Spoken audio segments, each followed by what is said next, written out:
पुरानी दिल्ली की गलियों में एक बूढ़ा भिखारी बैठा करता था। उसका नाम किसी को नहीं पता था।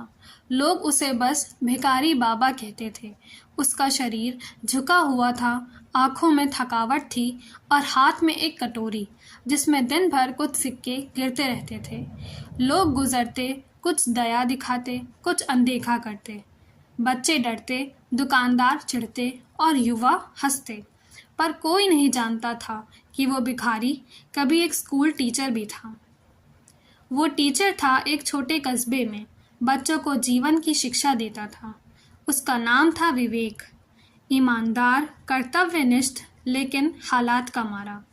एक हादसे में उसका पूरा परिवार चल बसा, पत्नी और 2 बेटे। नौकरी छूट गई और उसकी ज़मीन बिक गई। और फिर धीरे धीरे वो दुनिया से अलग हो गया। दिल्ली आ गया, बिना लक्ष्य, बिना उम्मीद, बस जिंदा रहने के लिए। एक दिन सुबह जब वो हमेशा की तरह मंदिर के बाहर बैठा था, एक 8 साल का बच्चा उसके पास आया। फटे कपड़े लेकिन आंखों में चमक। बच्चे ने पूछा, बाबा आपके पास क्या है? विवेक चौंका। पहली बार किसी बच्चे ने उससे सवाल किया था। उसने कहा, कुछ नहीं बेटा, बस ये कटोरी, ये गंदे कपड़े और एक थकी हुई जान। बच्चा मुस्कुराया और बोला, मेरे पास भी कुछ नहीं है, लेकिन मैं रोज़ स्कूल जाता हूँ। मेरी मम्मी कहती हैं, कोई चीज़ नहीं भी हो तो सीखना मत छोड़ो। इतना कहकर वो बच्चा चला गया। पर विवेक को जैसे किसी ने आईना दिखा दिया हो। वो सारी रात सो नहीं पाया। उसकी आंखों में वो बच्चा घूमता रहा, वो बातें, वो चमक। अगले दिन वो मंदिर के पीछे बैठा एक फटी हुई किताब पढ़ रहा था। लोग हैरान हुए, अरे ये भिखारी क्या पढ़ रहा है? फिर कुछ दिनों में उसने एक बोर्ड लगाया, मैं बच्चों को मुफ्त पढ़ाता हूँ।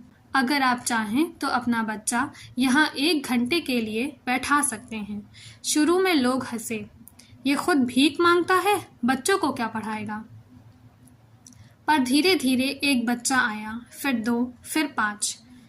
विवेक ने एक पुरानी दीवार पर स्लेट बना दी, कोयले से अक्षर लिखता, मिट्टी में गणित सिखाता और सबसे बड़ी बात, जीवन की बातें बताता। एक दिन एक पत्रकार उस गली से गुजरा। उसने देखा कि एक भिखारी बच्चों को पढ़ा रहा है। उसने फ़ोटो खींची, वीडियो बनाई और उसे सोशल मीडिया पर डाल दिया। The beggar who builds futures, ये हेडलाइन आग की तरह फैल गई। लोगों ने चंदा दिया, एक NGO आगे आया और उस जगह को एक छोटा सा फुटपाथ स्कूल बना दिया। विवेक अब भी वहीं बैठता था, लेकिन अब भीख के लिए नहीं, ज्ञान बांटने के लिए। आज वही भिखारी बाबा अब गुरुजी बन चुके हैं। उनके फुटपाथ स्कूल में 50 से अधिक बच्चे आते हैं। उनकी प्रेरणा से कई और वृद्ध जो बेघर हैं बच्चों को पढ़ाने लगे हैं। और उस छोटे बच्चे जिसने पहली बार उनसे बात की थी, आज वो सरकारी स्कूल का टॉपर है। जिंदगी तुम्हें अंधेरे में ढकेल सकती है, लेकिन अगर तुम सीखने और सिखाने की रोशनी जलाए रखो तो रोशनी लौटकर ज़रूर आती है।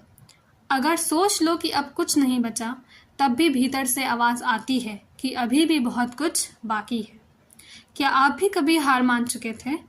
तो बस याद रखिए कि हर टूटे हुए इंसान के अंदर भी एक शिक्षक, एक योद्धा और एक मिसाल छिपी होती है।